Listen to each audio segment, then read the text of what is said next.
Salut à tous, on se retrouve pour l'épisode 1272 du Zap Image. Donc aujourd'hui on a dépassé la barre des 360 000 abonnés sur la chaîne. Merci à vous d'être aussi nombreux à me suivre tous les jours. Et pour ceux qui sont toujours pas abonnés, n'hésitez pas. Donc on commence aujourd'hui avec le derby du Nord hier soir entre l'équipe de Lille et l'équipe de Lens. Donc il n'y a pas eu match vu que Lille s'est imposé facilement.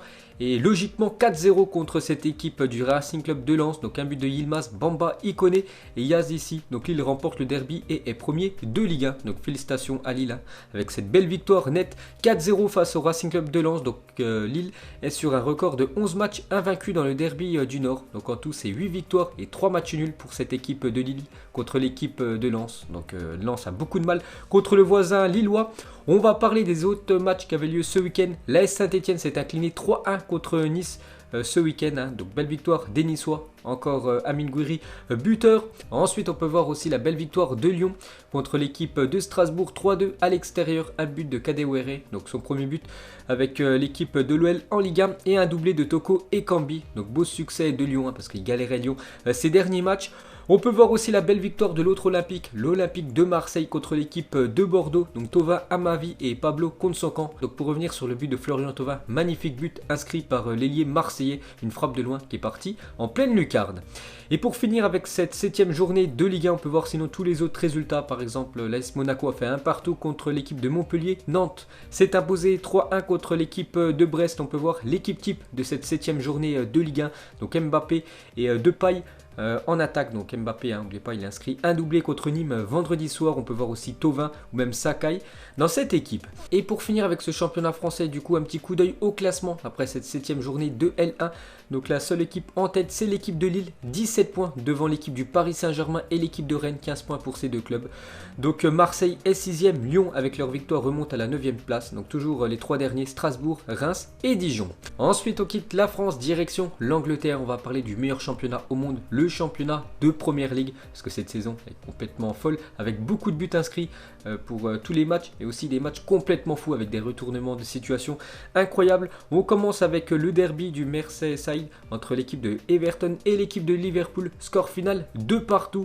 Un but de Mané Salah pour Liverpool et un but de Keane et Calvert-Lewin côté Everton. Donc on revient sur l'attaquant anglais Calvert-Lewin, actuellement meilleur buteur du championnat de PL. Donc Dominique Calvert-Lewin a marqué à tous ses matchs de Première Ligue depuis le début de la saison. Donc un but contre Tottenham, un triplé contre West Bromwich, un but contre Palace, un but contre Brighton et un but contre Liverpool. Ce gars est inarrêtable et son but...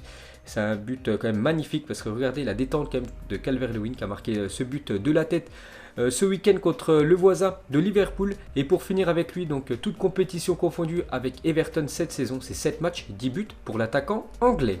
Ensuite on va parler d'un autre joueur de Everton, lui aussi fait une grosse saison. C'est l'ancien joueur du Real Madrid, James Rodriguez. Il renaît le Colombien, donc 5 matchs, 3 buts et 4 passes D pour lui. Donc il a fait encore une passe D ce week-end. Ensuite côté Liverpool, on peut voir que Mohamed Salah avec son but inscrit contre Everton, donc il inscrit son 100e but avec Liverpool, donc félicitations à lui. Mané lui aussi buteur ce week-end, donc 4 matchs, 4 buts pour Sadio Mané qui réalise un très gros début de saison. L'international sénégalais est le 3e dans le trio d'attaque, celui qui marque le moins. Donc c'est Roberto Firmino, pourtant numéro 9. Donc il a marqué seulement un but lors de ses 20 derniers matchs de Première Ligue. C'est quand même une stat incroyable pour l'attaquant brésilien. Seulement un but lors des 20 derniers matchs. C'est quand même très pauvre pour Roberto Firmino. Ensuite, on va parler d'un joueur qui a été très bon. Nouvelle recrue pour l'équipe de Liverpool, c'est Thiago Alcantara. Donc c'est le joueur qui a touché le plus de ballons, 93 ballons touchés par le milieu espagnol. Le joueur qui a réussi le plus de passes, 92% de passes réussies pour Thiago Alcantara. C'est le joueur qui a réalisé le plus de tacles, 4. Et c'est le joueur qui a fait le plus d'interceptions, 2. Quelle recrue Thiago Alcantara. Il a déjà fait une saison dernière énorme du côté du Bayern et il confirme en Angleterre avec son équipe de Liverpool. Et la mauvaise nouvelle pour Klopp et Liverpool, c'est qu'il est touché au genou et Thiago Alcantara manquera le choc de Ligue des Champions face à l'Ajax Amsterdam mercredi soir. Ensuite, pour continuer avec les autres mauvaises nouvelles pour cette équipe de Liverpool, donc Thiago, voilà, forfait pour le prochain match. Et un joueur cadre de l'équipe de Liverpool va être absent, lui, quasiment jusqu'à la fin de la saison. C'est le défenseur néerlandais Virgil van Dijk. Donc la sortie totalement ratée de Jordan Pickford sur Van Dijk. Le gardien anglais n'a reçu aucun carton. Van Dijk est quant à lui sorti sur blessure, touché au genou. Pourquoi le gardien anglais a reçu aucun carton? Parce qu'en fait Van Dijk était signalé hors jeu. Donc du coup il y a eu une action. Il y a eu un choc entre les deux. Et du coup il a pris aucun carton quand même Pickford. Il a blessé pendant quasiment 7 mois. Van Dijk a regardé voilà, cette blessure qu'a eu Van Dijk. Donc voilà, ses pieds sont restés dans la pelouse. Donc rupture des ligaments croisés. On a parlé avec Ivan Masson, le jeune joueur français qu'il a eu il y a quelques jours. Maintenant c'est Van Dijk, hein, donc c'est quasiment 6-7 mois d'indisponibilité pour le défenseur voilà, de Liverpool. Donc Van Dijk a quitté l'hôpital juste après le match où il était examiné après son choc. Donc on peut le voir avec des béquilles, hein, Van Dijk. Donc ça sent pas bon pour lui. Et on peut voir hein, que Liverpool confirme que Van Dijk va être opéré aujourd'hui après avoir été touché au ligament du genou hier, enfin avant-hier face à Everton. Donc pour vous dire hein, que c'est un gros coup dur pour l'équipe de Liverpool parce que Van Dijk, un joueur cadre bien sûr de cette équipe. Donc avant sa blessure, Van Dijk n'a pas loupé une minute de jeu en Première Ligue depuis janvier 2018. Ça faisait quasiment plus de 2 ans et demi qu'il n'a pas loupé une seule minute en Première Ligue. Et là, il va quasiment louper les 7 prochains mois avec son équipe de Liverpool. Hein. Donc gros coup dur pour les Reds. Donc Liverpool a écrit à la Première Ligue pour demander des explications. Donc déjà, pourquoi Pickford n'a pas été exclu sur son intervention complètement ratée sur Van Dijk, malgré que le joueur néerlandais était signalé hors jeu. Donc Pickford aurait dû quand même prendre un carton rouge. Et quelle partie du corps de Sadio Mané est en position de hors jeu sur le 3e but refusé en fin de match, parce que voilà, Mané a marqué un autre but et du coup il a été signalé hors jeu, alors qu'on peut voir qu'il n'était pas du tout hors jeu, l'attaquant sénégalais. Ensuite, on continue cette fois-ci avec Manchester United qui se déplaçait du côté de Newcastle. Donc Manchester avait mal démarré avec un but contre son camp de Luke Shaw, mais après ils ont fait le taf. Hein. Harry Maguire, critiqué ces derniers jours, a été buteur, ça allait lui faire du bien. Aux défenseurs anglais, Fernandes comme d'habitude, Wan-Bissaka et Rashford ont été buteurs aussi. Donc belle victoire de Manchester à l'extérieur. Et on revient sur Bruno Fernandes avec le maillot de Manchester United depuis son arrivée. Donc en Première Ligue, c'est 18 matchs, 11 buts et 9 passes D. C'est quand même incroyable. Hein. Sur 18 matchs, il est impliqué quand même sur 20 buts. L'international portugais. Ensuite, on va parler de l'autre Manchester City qui recevait l'équipe de Arsenal. Énorme choc. Et une fois de plus, c'est City qui a pris l'avantage sur les Gunners. Un but de Raheem Sterling. Avec cette victoire, City remonte à la 10e place parce qu'ils étaient très loin au classement.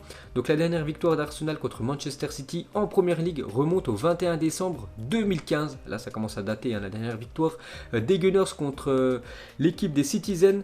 On va parler de Kun Agüero. Bonne nouvelle parce que Kun Agüero, qui était blessé depuis quasiment 5 mois, a retrouvé les pelouses ce week-end. Donc il était titulaire. Et petite polémique autour de lui. Donc Agüero a attrapé par le cou l'arbitre assistante de la rencontre car il n'acceptait pas sa décision lors du match Manchester City-Arsenal. Il pourrait prendre des matchs de suspension. Donc voilà la polémique autour de Kun Agüero.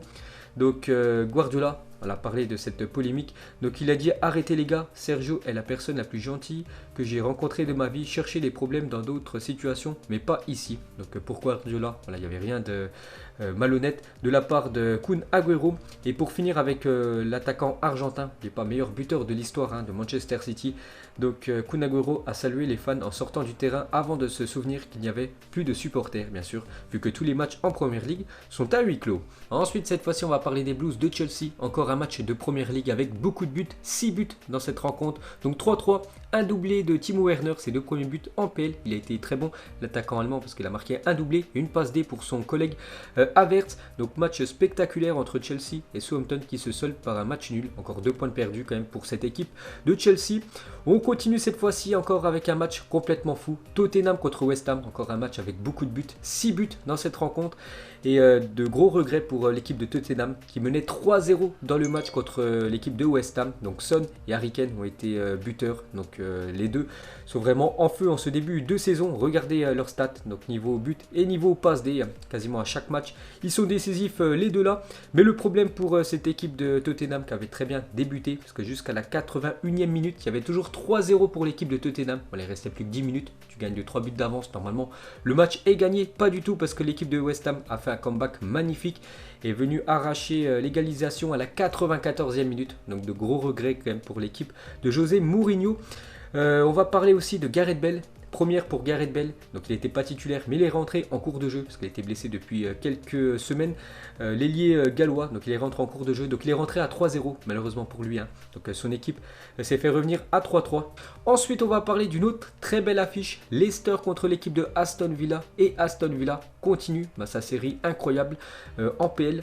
1-0 pour l'équipe de Villa, un but de Barclay. N'oubliez pas que Aston Villa, la saison dernière, est à 2 doigts de descendre comme en Championship. Et actuellement, mais ils ont tout gagné en Première Ligue. Donc début de saison parfait pour Aston Villa en PL. 4 matchs, 4 victoires, dont un magnifique 7-2 quand même contre l'équipe de Liverpool. Seule équipe à avoir remporté tous ces matchs en Première Ligue. Donc deuxième au classement avec un match en retard, cette équipe de Villa. Donc Villa a remporté ses 4 premiers matchs de la saison en Première Ligue pour la première fois depuis la saison 1930-1931. Pour vous dire le début de saison canon de l'équipe de Aston Villa.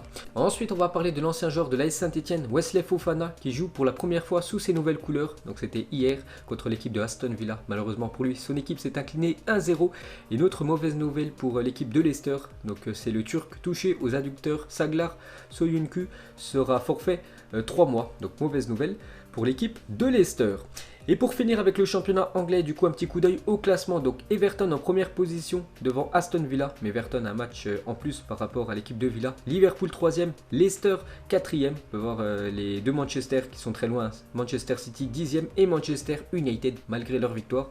Donc ils sont toujours à la 14e place, les Red Devils. Ensuite on quitte l'Angleterre, direction l'Espagne. On va parler de quelques surprises. On commence avec le dernier champion d'Espagne, l'équipe du Real Madrid qui joue contre le promu Cadiz. Et c'est Cadiz qui est venu s'imposer 1-0 du côté du Real. Énorme surprise, à but de Lozano. Le Real tombe face au promu Cadiz. Donc très belle performance des joueurs de l'équipe de Cadiz, tout simplement. Donc le pire match de Zidane à la tête du Real Madrid. Donc la prestation indigente du Real Madrid inquiète en Espagne. Donc des difficultés dans tous les secteurs du jeu pour l'équipe du Real Madrid qui va enchaîner quasiment tous les 3 jours là, des matchs, que ce soit en Ligue des Champions ou des matchs très importants en Liga. Par exemple, la semaine prochaine, c'est le Classico contre l'ennemi barcelonais. Donc regardez les unes des journaux sportifs espagnols. Donc Marca, état d'alarme à Madrid. Zidane s'est réuni avec l'effectif et As, Marcelo et Isco, les deux joueurs les plus ciblés par les critiques à cause de la mauvaise prestation des joueurs merengues samedi. Donc la tension est un peu montée à Madrid à la fin du match. Donc Zinedine Zidane est agacé par ses joueurs à cause de la mauvaise prestation. Donc Zidane s'est réuni avec son effectif hier avant l'entraînement à Valdebebas, donc le centre d'entraînement du Real. Intensité et attitude ont été les mots les plus utilisés dans son discours autocritique du vestiaire qui ne se cherche pas d'excuses et en appelle à l'unité et surtout rebondir très vite contre l'équipe du Barça samedi prochain. Et l'autre mauvaise nouvelle pour le Real Madrid, c'est la sortie sur blessure à la mi-temps de Sergio Ramos, le capitaine. Donc les examens médicaux auxquels s'est soumis Sergio Ramos n'ont révélé aucune lésion importante. Il essaiera d'être présent pour le match de mercredi soir, mais ne forcera pas afin de ne pas mettre en péril sa participation au Classico samedi prochain. Ensuite, on va parler de l'autre surprise, c'est la défaite du FC Barcelone du côté de Retafe. Donc ils se sont inclinés 1-0, l'équipe du Barça. Donc le Barça tombe sur la pelouse de Retafe. Donc on va parler de deux joueurs qui ont été, on peut le dire, nuls, inexistants. Donc Antoine Griezmann et Frenkie de Jong et As. Pas tendre avec Antoine Griezmann et Frenkie de Jong. Donc déjà, match inacceptable des deux face à Retafe et sans excuse possible. La patience dans le club et chez les fans s'épuise autant que leur crédit. Donc voilà, ils ont été beaucoup critiqués, Antoine Griezmann et Frenkie de Jong. Donc pour revenir sur l'attaquant français, Antoine Griezmann est encore une fois au cœur des critiques en Catalogne. Le français a été de nouveau placé comme titulaire par Koeman, mais n'a pas fait de différence. Il aurait pu marquer sur un face-à-face, mais c'est raté. L'avenir de Griezmann à Barcelone s'assombrit de jour en jour. C'est vrai qu'on le sait que c'est compliqué. Antoine Griezmann du côté du Barça. Et ça s'est confirmé ce week-end. Une stat vraiment pour vous montrer que c'est compliqué actuellement sa situation. Donc Griezmann a manqué 26 de ses 28 derniers tirs pour le FC Barcelone. Il a marqué que 2 buts sur ses 28 derniers tirs quand même, Antoine Griezmann. C'est pas assez pour l'international français. Et c'est sa pire série de toute sa carrière. Donc très compliqué actuellement. Antoine Griezmann et la même chose pour Ousmane Dembélé qui était titulaire ce week-end. Lui aussi a vécu un match très compliqué. Ensuite on revient sur le Real et le Barça n'ont pas perdu le même jour et sans marquer un seul but depuis 20 ans et 164 jours. Donc le Barça s'est incliné 2-0 contre le Rayo et le Real Madrid 1-0 contre Alaves le 6 mai 2000. Donc ça faisait 20 ans que l'équipe du Real Madrid et l'équipe du Barça ne s'étaient pas inclinés le même jour et sans marquer 2 buts. Ensuite, on continue avec les autres résultats en Espagne. L'Atlético Madrid s'est imposé 2-0 du côté de Vigo. Un but de Suarez, un but de Carrasco.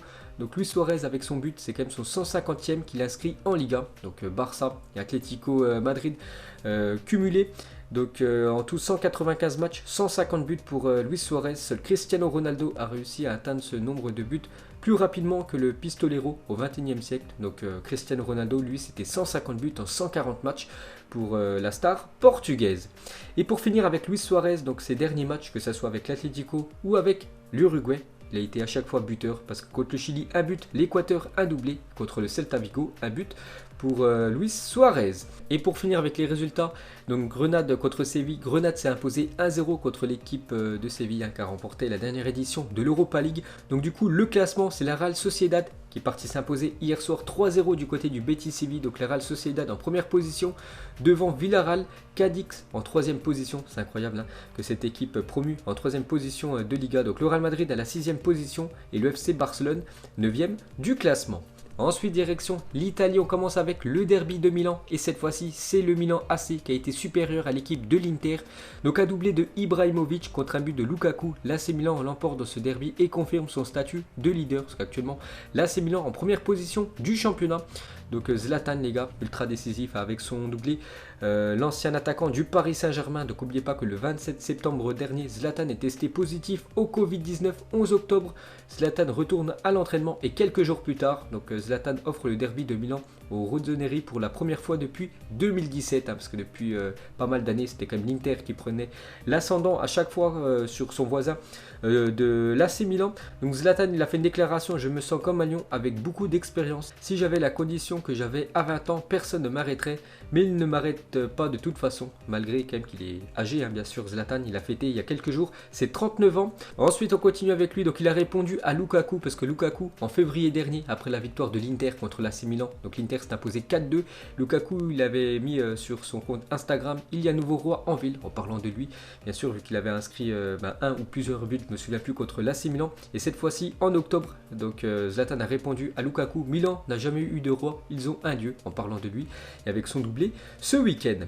Ensuite, on va parler d'une autre belle rencontre, Naples contre l'Atalanta Bergame. Donc c'était sûr qu'il allait y avoir des buts, et il y a eu des buts, parce qu'il y a eu 5 buts en tout, et c'est Naples qui s'est imposé 4-1 contre l'équipe de Bergame. Un doublé de Lozano, un but de Politano et le premier but de Victor Osimhen, nouvelle recrue pour cette équipe de Naples. N'oubliez pas, c'est la recrue la plus chère de l'histoire du club. Donc premier but pour l'ancien Lillois. On va parler cette fois-ci de la Juventus qui a concédé le match nul du côté de Crotone, une équipe promue. Donc Simi sur penalty et Morata a été buteur côté Juventus. Donc Cristiano Ronaldo, bien évidemment, était forfait pour le match. Donc on revient sur Morata qui aurait dû donner la victoire à cette équipe de la Juventus. Mais malheureusement pour lui, donc la VAR en a encore fait des siennes parce qu'il a inscrit un but dans les dernières secondes du match et ça a été refusé par la VAR alors qu'il n'y a pas du tout hors-jeu. Donc voilà, il faut bien sûr que les gars qui gèrent la VAR disent la vérité, parce que là il y avait but quand même pour la Juventus, il n'était pas du tout hors-jeu, l'attaquant Morata. On continue avec la première cette fois-ci de Federico Chiesa pour sa première avec la Juventus, donc l'ancien de la Fiorentina. Donc il a fait une passe D, c'est très bien, mais pour son premier match il a aussi pris un carton rouge. Chiesa. Et pour finir sur cette rencontre, regardez la détente incroyable du défenseur turc de la Juventus, Demiral. Donc ce week-end face à Crotone, regardez où il est parti chercher le ballon de la tête, il est monté très haut pour avoir ce ballon et gagner ce duel aérien. Ensuite, on va parler de la Lazio qui a complètement sombré ce week-end du côté de la Sampdoria de Gênes. Ils se sont inclinés 3-0 l'équipe de Rome. Donc un but de Cagliarella, un but de Oghello et un but de Dankskart. Donc la Sampdoria écrase la Lazio de Rome. Et pour finir avec la Serie A, du coup un petit coup d'œil au classement. Milan AC, première position, parce que c'est simple, 4 matchs, 4 victoires pour l'AC Milan devant Sassuolo, Naples 3e, l'Atalanta Bergame 4e. On peut voir que la Juventus est actuellement 10e du classement. Et on va finir ce tour d'Europe avec le championnat allemand. On commence avec le Bayern qui se déplaçait du côté du promu Arminia. Et grosse victoire du Bayern 4-1. On peut voir un doublé de Robert Lewandowski et un doublé aussi de Thomas Müller. Donc pour revenir sur Lewandowski, il est encore bien parti pour nous régaler cette saison. Parce qu'actuellement c'est 5 matchs, 7 buts et 3 passes D pour lui depuis ce début de saison. Pour l'attaquant polonais. Cette fois-ci, on va parler du RB Leipzig, actuellement leader du championnat, qui se déplaçait du côté de Augsbourg. 2-0 pour l'équipe du RB, un but de Angelino et un but de Poulsen. Donc parfait pour l'équipe du RB. Et pour terminer, c'est Hoffenheim qui recevait l'équipe de Dortmund. Donc Hoffenheim, il y a quelques semaines, a quand même battu l'équipe du Bayern à domicile. Mais cette fois-ci, c'est Dortmund qui est venu s'imposer du côté de Hoffenheim. Un but de Marco Reus, donc victoire de Dortmund par la plus petite des marges. Et on peut voir le classement de cette Bundesliga. Donc le Leipzig en première position, le Bayern deuxième et le Borussia Dortmund en troisième position. Donc les 3 plus gros clubs allemands sont les 3 en tête. Et on va finir ce Zap Image, on va parler d'une pépite, un crack du football. Donc ce week-end, Youssoufa Moukoko a été victime d'insultes racistes lors du match des U19 de Dortmund face à Schalke 04. Donc c'est le derby entre ces deux clubs. Mais malgré ces insultes honteuses, le joueur âgé de seulement 15 ans, qui joue déjà avec les 19 ans du Borussia Dortmund, n'a pas répondu, n'a pas été déstabilisé et est resté dans son match et a claqué un triplé qui a permis à son équipe de remporter le derby 3-2 face à Schalke 04. Donc il a très bien répondu, Youssoufa Moukoko. Donc il a fait une déclaration à la fin du match, il a dit: je suis fier d'être né avec cette couleur de peau et je serai toujours fier, a déclaré Moukoko après le match. Bravo à lui pour son mental, son sang-froid et pour avoir donné la meilleure des réponses sur le terrain en inscrivant un triplé et en permettant à son équipe de s'imposer 3-2. Donc voilà les gars, la fin de ce Zap Image 1272. Donc si ça vous a plu, un petit like et on se retrouve nous pour le Zap Image 1273 demain. Et ciao à tous.